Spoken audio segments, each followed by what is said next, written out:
Hi, this is Shinchan. Okay, in the today's tutorial, we'll be actually learning a bit about RFE. RFE actually stands for Recursive Feature Elimination. This is actually a module or say a process in which features are recursively removed that in order to get the best set of features for the best accuracy. So what today's aim is that we will actually use this particular dataset from Kaggle that's actually okay, let me actually show you. There's actually a PIMA Indian Diabetes Database. That's actually for the diabetes or no means yes or no classification database, and we will be applying the RFA process on this particular database. So what we will be doing is that we will be fetching the database directly from Kaggle, and then we will apply the classification random forest classifier on that particular database. And we will also try RFA process on the database to get the best accuracy for the best set of features. So our first step is to actually get the database from Kaggle. So for that, you will need to install Kaggle with pip install Kaggle and a not operator in front to actually run it on command line.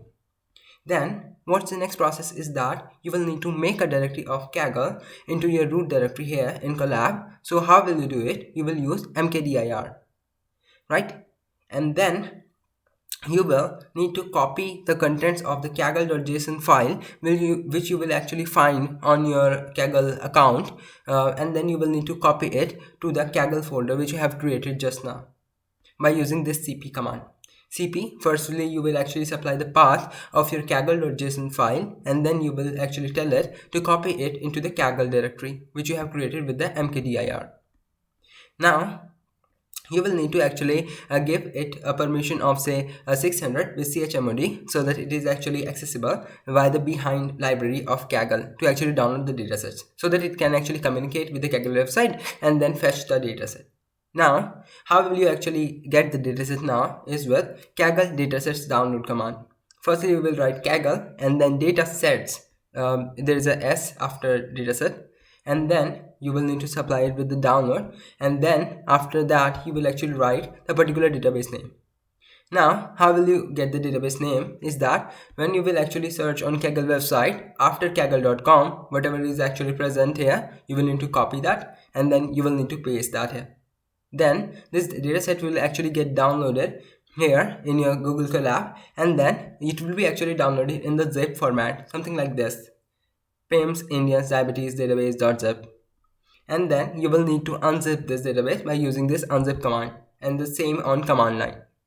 And then after that you will actually supply it the zip path by just right clicking on that particular zip and then copy path, and then you will actually supply it here without any codes.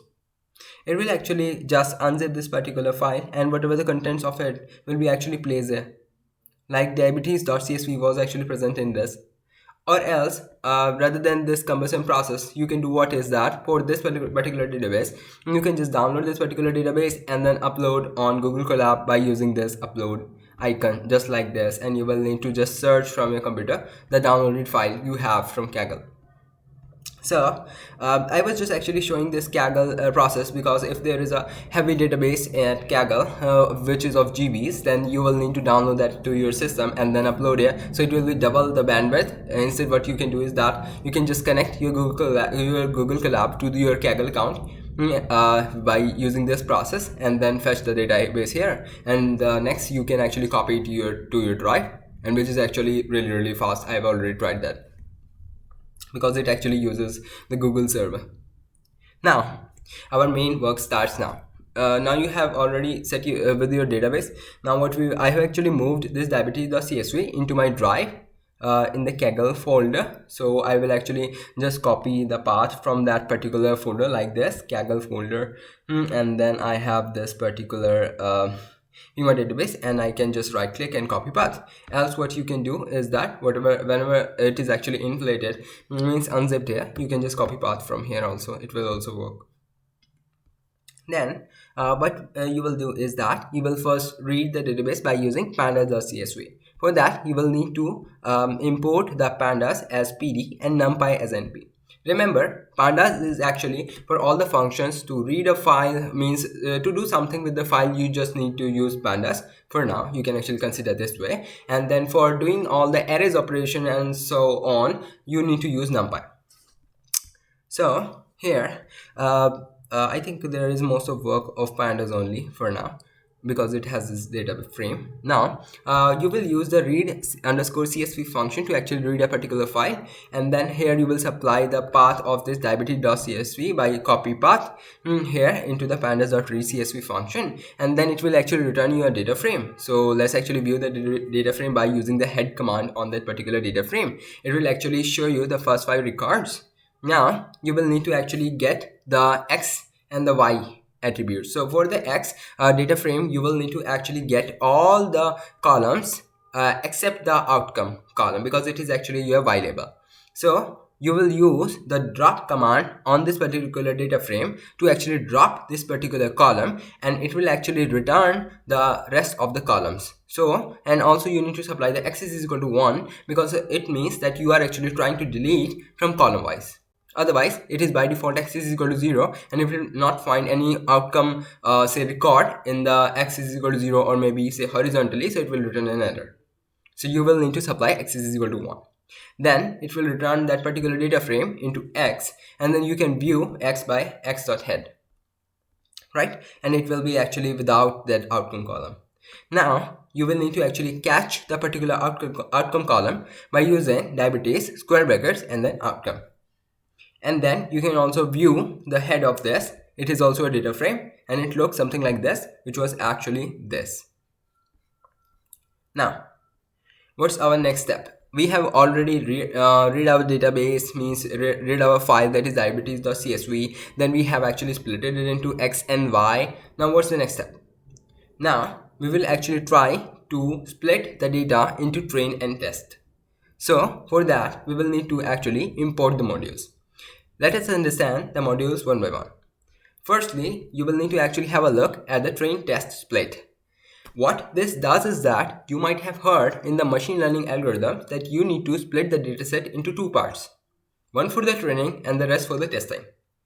And for that, to make that process easier, we have this train test split function in the sklearn.model selection. Remember, train test split is in sklearn.model selection. Now, we have also aimed to actually use a classifier model from sklearn. So we are actually using a random forest classifier for RFE also, and also for actual prediction. So yeah, we are actually importing random forest classifier from sklearn.ensemble.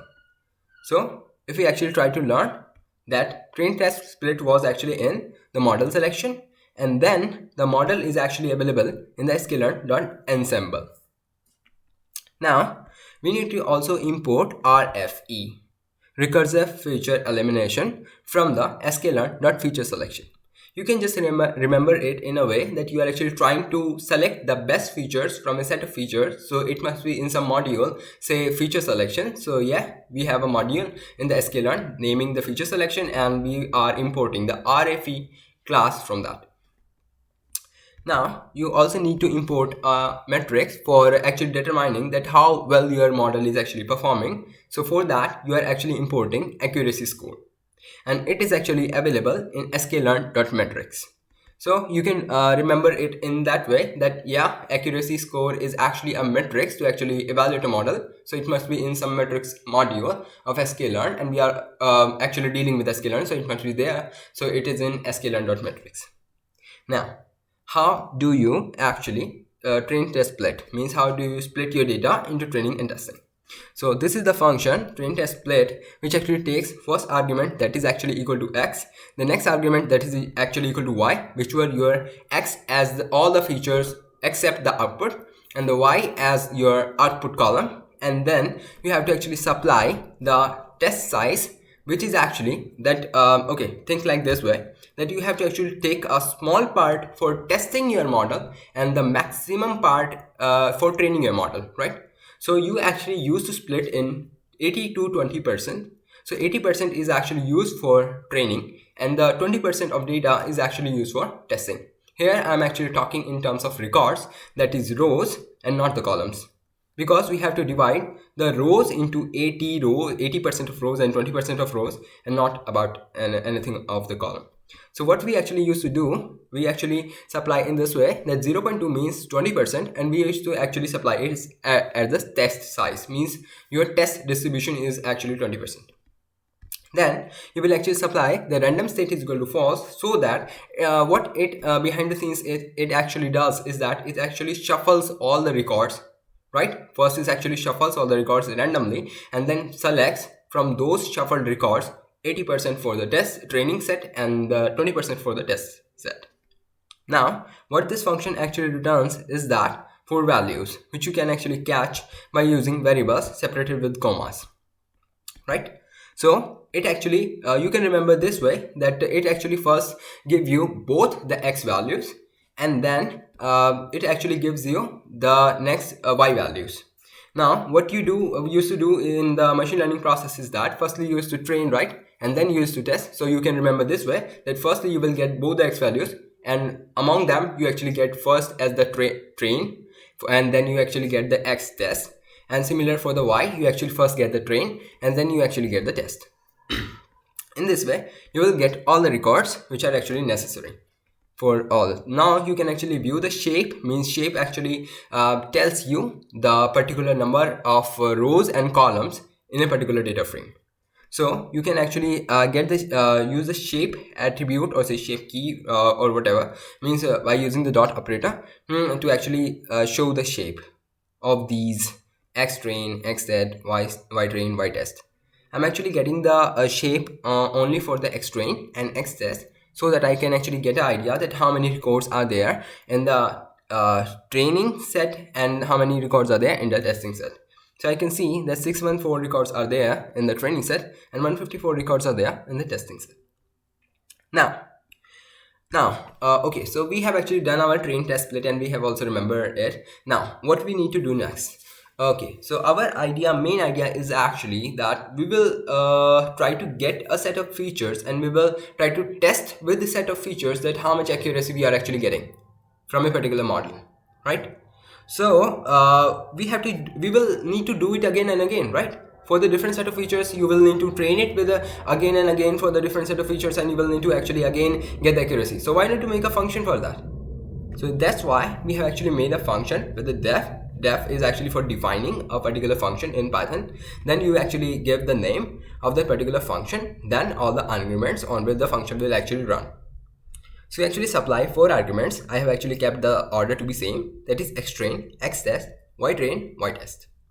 And then firstly you are actually giving out the random forest classifier. Okay, so here what we are actually making, as you remember that we have already actually imported the random forest classifier from the sklearn library. Now we actually need to initialize our random forest classifier. So consider it to be a model which can actually classify from a set of particular classes which are actually taken from the y labels. So yeah, you need to actually supply it random forest classifier. Okay, so random forest classifier actually is a particular kind of, say, meta estimator, means it's actually kind of a model which first builds a model and then it actually looks into its wrong classified classes and then try to improve those classes by adjusting only those weights, and it actually keeps the other weight which are actually coming out to be right to be same, right? It actually on the okay, you can actually consider it in such a way that it actually fits various models at a time, and on each next time it actually tries to improvise its model by adjusting the weights for those edges which are actually getting the wrong prediction. So that's the argument which we actually supplied here, that is n estimators. So it actually has called the name of those particular set of models to be estimators, and then here we actually supply the number of them, that how many times we want the model to be constructed again and again to be improvised, and here we have actually supplied it 100. So it will actually try to improvise itself 100 times, and it actually kind of is making 100 models behind the scenes to actually fit the same training data set. Now we have supplied the random state to be equal to 0, and then we have actually supplied the n jobs to be equal to -1. This particular argument is actually says that you have to use every code from your CPU to actually from your system to actually perform this particular task. Now we have actually initialized our random forest classifier. Now we need to fit our data. So what is fit? Fit is actually a function which actually initiates the training of our model by our data, and our data for training is actually in xtrain and ytrain. Xtrain actually contains all the features, or say all the columns that are actually responsible, or say that will be actually predicting some outcome, and the outcome will be actually lying from ytrain values. Okay, so means it will actually try to transform the values, the combination of the values from xtrain, and get the value of the ytrain as the result, and the best it can be able to transform those values correctly, the best is accuracy will be. Now we need to we have already after this particular step we will be left with our model trained. So we need to actually predict the results, means we need to predict with the help of our model on unseen data. So what we'll be doing is that with the random forest object, that is RF, we will actually use the its function predict, and we will supply with the records that are actually there for our test set, that is rf.predict with the braces of say x test, and then we will be actually getting the values into another variable, that's y predict. These are the actual predictions of 1 and 0s which are actually referring to say diabetes or not diabetes, which the model has predicted. And we also know the actual values for being diabetes and not having diabetes in the y test. So we will actually supply these arguments like the y test and y predict in the accuracy score, right? Accuracy score is actually the matrix which we have actually imported from sklearn.metrics, and it actually gives us the accuracy based on the y test and y predict values. Then we are actually running the score because it is the main thing which we are interested in. So we have actually created a function which actually does as a whole is actually create a model, initialize that model, trains the model, try to predict the values from the model, and then calculates the accuracy of that particular model, and then returns the accuracy. Now what we are actually trying to do next, here we are actually trying to use RFE. Here we are actually starting, as we are actually able to see that for all the feature values here in the xtrain, there were all the feature values. All the feature values in a sense means that all of these columns, right? 1 2 3 4 5 6 7 8, there are actually 8 columns, and we are actually using all of them to predict the results and to get the accuracy. And here we're actually getting only 78% accuracy. That's actually pretty low. So how can we actually increase that? As we have used already all the feature values, so can there be a reason or maybe a chance that maybe lesser number of features are actually predicting more accuracy? Can it be? So we will check it with RFE. Now, for the RFE also, we need to actually initialize a model, right? The RFE in a basic sense actually does is that it actually tries different combination of features and then try to predict the output based on those feature sets by taking only those columns from the X as input and tries to get the output. And for those combination of features on which it is actually getting the highest accuracy, it actually returns those features. And number of those columns is actually supplied by us, that we are interested in getting only these number of columns, right? That's actually also supplied by as parameter. So I will actually explain it. So firstly, we will actually initialize it like we have done earlier, and estimate it to be 100, and then random state is equal to 0, so that every time it runs, it actually randomizes its weights in the same fashion, with the same values. And then n job is equal to -1. It's actually the same parameter to actually use all the codes.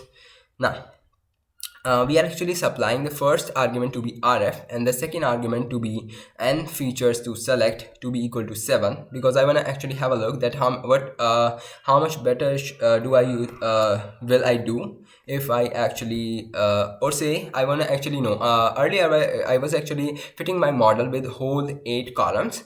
Now what I actually will do is that I will actually try to find 7 most actually seven most features, means those 7 features which are actually responsible the best to actually predict the best accuracy. I want to actually get that. So I'm actually supplying in here is the 7 as the value for n features to select. And for the first argument, we have to supply our model on which the RFE process will actually work. Now we have the same function that is actually equal to fit, and here we actually supply our x train and y train. And remember, here there is no subtraction of say columns from x train. We are actually giving it whole set of x features, means whole columns from x, and we are also supplying the y train here.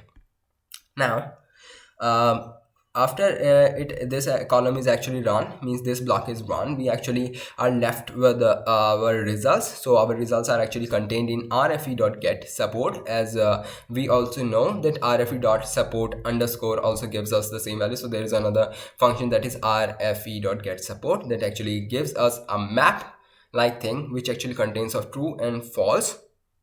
And true means that from those particular features, these actually will include in the best set, and false means that the respective feature or say respective columns will not be included in your best feature set, right? So we have this particular map, but we are actually more interested in getting the names of the columns. So we have the column names in xtrain.columns. So we can supply this particular map, that is rfe.get support, as in the square bracket of this xtrain.columns, and we can get those column names into important columns as a variable. And then looking at those important columns, we actually see that we are actually getting those feature values. Now I have actually got those feature values, right? I need to now transform my data set. That is actually, I have actually removed one feature, that is actually this one. This one was, I think, fourth column. Fourth column is actually skin thickness. Skin thickness is actually removed right now. Maybe there might be some issues with the skin thickness, that it might be negatively supporting to actually get the right prediction, or maybe it is just forcing in a negative way. That's why it's actually removed, and other 7 features are actually left. Now we have just column names for now. I want the whole records for other 7 column names now. Instead of just having the names, I want all the records. So how we will do that? I have the particular I have the particular variable RFE for the RFE means recursive feature elimination process returned variable, means RFE is actually containing all the information now. So we will use its function transform to actually transform our data frame of xtrain, to actually just transform it in such a way that it will remove all the columns that are actually false, and it will get all the columns that are actually true in this particular map, right?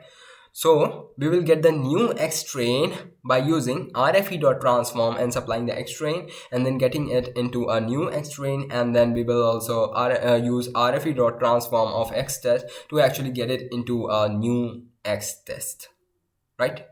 And then what we will do is that, okay, so now we are actually able to view that we have actually got new xtrain and new xtest, but with only 7 columns, 1 2 3 4 5 6 7, right? We have actually got 7 columns now in the both the xtrain and xtest, because we will be actually requiring it. Right now what it has actually done is that it has not changed any number in the number of records, means it has not changed the rows, but it has just removed 1 column by using this transform function. Now what we now need to do is that we need to run that particular function which was actually creating the model, fitting with the data which was supplied in arguments, and then predicting the results and then getting the score. I will now pass into that particular function new xtrain, new xtest, ytrain, and ytest. Now what it was actually running is a score, that is accuracy score. So it is actually now predicting to be 81%, and that seems nice, because earlier, if I remember, it was actually just 78%. Now one question arises is that how will I actually get to know that okay, so one thing strange notice is that it is actually getting a higher accuracy. with lesser number of features, because there were total 8 features, 8 columns earlier, but now it is actually getting 81%, which is actually better, and with only 7 columns. But now, what's the reason behind it? There can be a reason that some of the columns might be confusing a lot the model, right? It must be confusing the model in a negative way. And that's why we need to actually do this particular process of RFE. That's how we will actually improve the accuracy even on just removing features. So it is also a new aspect to actually improve your model's accuracy. Always just adding more features is not good, but sometimes you need to also remove that. So now question arises that how will you actually get to know that how many number of features are actually best for actually getting the best accuracy. So why not to actually try it out? So we will do it with a for loop. That is, for I in range from 1 to 9, as you know, that range function will actually generate numbers from 1 to say 8, that is actually one lesser than the value supplied as the second argument. And then here we will be actually trying with every value that will be actually coming into I. And then why I'm actually running a for loop? I'm actually running this particular for loop so that I can actually try with I number of features to select with the RFE process. That is because I'm actually supplying this I here in n features to select. So here I'm actually doing the same stuff. That is, firstly initializing my random forest classifier, then actually supplying the n features to select with the value of I. That is, I have to actually select I number of features, and then what I'm doing is that fitting it with the x train and the y train. X train, y train are actually the original data frames for the x and y values. And then for the important features, I'm actually getting the get support, means getting through get support. I'm getting the important feature map, because it will actually return me true and false. And when actually applying that particular map, means kind of say filter on this xstring dot columns, I will actually get the actual column names, but these are all need the column names. I need to actually get the whole data frame and remove the other columns. And then I will actually use the RFE dot transform function to actually I don't need to actually use this feature name anywhere, because RFE is inbuilt holding this information inside it. So I will just use the transform function here with the xtrain as its argument, and then same for the x test to actually get the new x test with removed that particular x column. Then I will get the score by using my run random forest classifier with the new x train, new x test, y train, and y test. And then I will actually print those particular features and the respective accuracy which I've got. Right. So that was the for loop. After running this particular for loop, what I'm actually getting is that I'm actually able to see that only glucose is actually getting an accuracy of say 70%. So glucose is really nice that it individually can get this much of accuracy. Then on adding a BMI, I'm actually able to get the 73% accuracy. Then on actually using 3 as the value, I'm actually able to get say 75% and so on. But here I actually reach 80% and then 81%, but there was actually decreasement in say accuracy of 78% from 81% to 78% when I actually used all the 8 columns. So seems like from this particular evaluation is that the skin thickness was actually degrading the performance of the model, and that's why with the lesser without skin thickness it is actually getting higher accuracy. Right.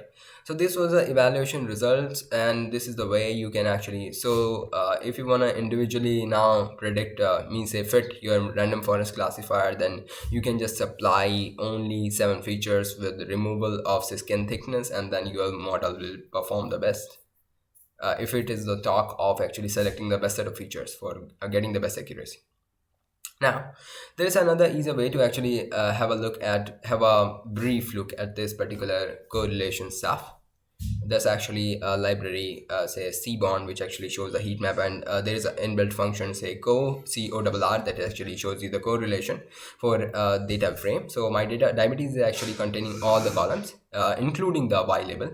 So I can just use the CORR with the dot operator on it, and then I can supply it into the cbond's heat map function, and with the second of annote ANNOT to be true, so that it actually shows me the values also.